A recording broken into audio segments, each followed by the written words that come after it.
We're recapping the most recent post by Jagex, including the December Game Jam, as well as the Combat Beta update, in addition to some social media posts made by Jmods regarding updates that are coming in the beginning of next year. A lot of the news updates are regarding tentative updates, and I would not make any buys or sells based off the information I'm going over in this video unless you've done your own research. Jumping right in, we can see that in the December Game Jam, the Jmods talked about updating different areas' graphics, as well as the master Cape particle recoloring, nothing that in my opinion, will affect the economy. We also see that there is mention of the community hit list, which is generally a very promising area for merchants and those interested in the game's economy. I would highly recommend you going and entering your opinions into this survey on the RuneScape homepage if you are a merchant or just a dedicated player of the game to talk about what changes you would like to see in the future. Now, they do mention that starting tomorrow, or if you're watching this video on the 18th, the Santa's Grotto promotion will be making a return, and it's very important that we dive into this promotion and talk about what this means for the most recently released Purple Santa hat. Now, looking at the Santa's Grotto wiki page, it's clear that the wiki was made privy to the promotional drop rates prior to the holiday. A lot of Jagex's staff leave for the holidays. This is mentioned in the news post. This is their last news post prior to the holidays. We'll be back with regular updates on January 18th, right? These updates are written by Mod Azana, but a lot of the community team and a lot of the engineers are gone until the beginning of January. So releasing these rates to the wiki prior to the update so that they won't have to communicate with them during their vacation.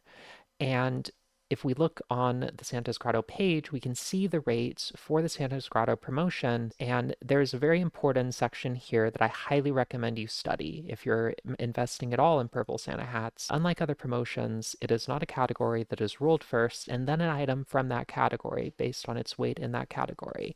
In this promotion, the gem rarity of the prize is rolled first, then the category is rolled, and then an item from that category is chosen based on the item's weight and sum of the weight of all the prizes in the same gem rarity. So taking that into account, the wiki has specified the rarity of the items using this new formula. And this is very important because it puts the Purple Santa hat inside of the Santa's Grotto promotion at 1 in 32,000, or almost 33,000. Now, there is a 1 in 2,050 chance of even rolling this promotional prize table. And then if we scroll down, we can see that there will also be a festive bonus mechanic similar to the Santa's Grotto promotion last year. Looking at the wiki's archive page for the Santa's Grotto promotion, it's actually worth noting that the green Santa hat had a similar mechanic in place. While it was not available under the promotional drop table, the outfit pieces were, there was, in fact, the ability to get a green Santa hat from the festive bonus. This is rolled every 12 keys, and it was a 1 in 500 drop rate. So, the purple Santa hat is actually more common for those dumping a great number of keys in to the Santa's Grotto promotion through the festive bonus than it is through purple gem rewards, which I find very interesting. Now, I will be very curious to see how many purple Santa hats come into the game as a result of this promotion, but I think it's very, very critical to keep the big picture in mind when we're talking about this promotion and the impacts it will have on the economy, since it is not safe to say the purple Santa hat is 1 in 33,000 or 32,000, because it isn't. There are multiple ways to get it with different drop rates. And every 12 keys, you have a 1 in 428 chance, which isn't that bad. But you can't take that into account.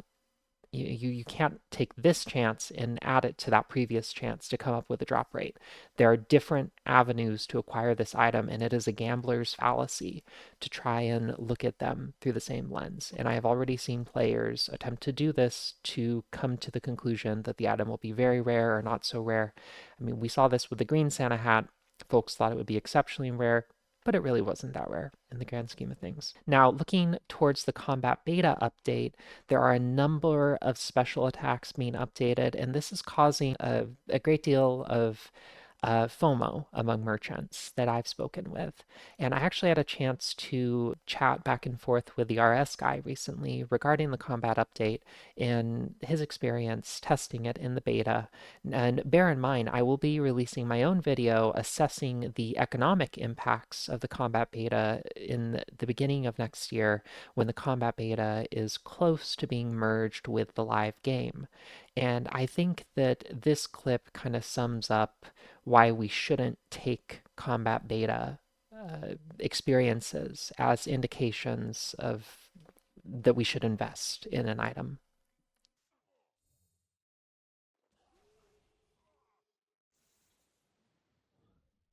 Now that you've seen that, I would highly recommend not basing your purchases off of anything you're seeing in the combat beta right now.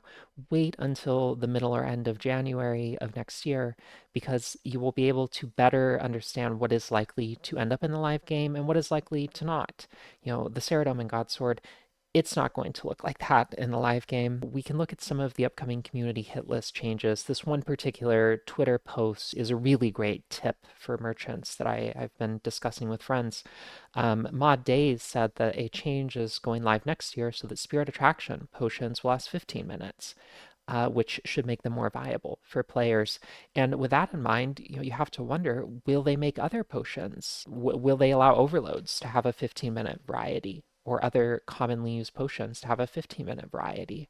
That could have very significant economic impacts if suddenly we start seeing other potions in the game have an additional form or get a existing modification to their timer if they're just underutilized. So it's important to see how quickly things can be iterated on and be changed by the Jmods. When we have confirmation that something is coming to the live game, that's when it's the safest place to assess if you should make a purchase or not when it's very much so disclaimed and we are being told that this is not coming to the live game for certain. This is just testing. We probably shouldn't make speculative investments unless you have a very, very high risk tolerance and the goal to back it up. Let me know in the comments below what you think about the combat beta changes and what you're looking forward to towards the end of this year. I will be looking forward to making a comprehensive video diving into the combat beta in the beginning of next year and discussing the economic impacts.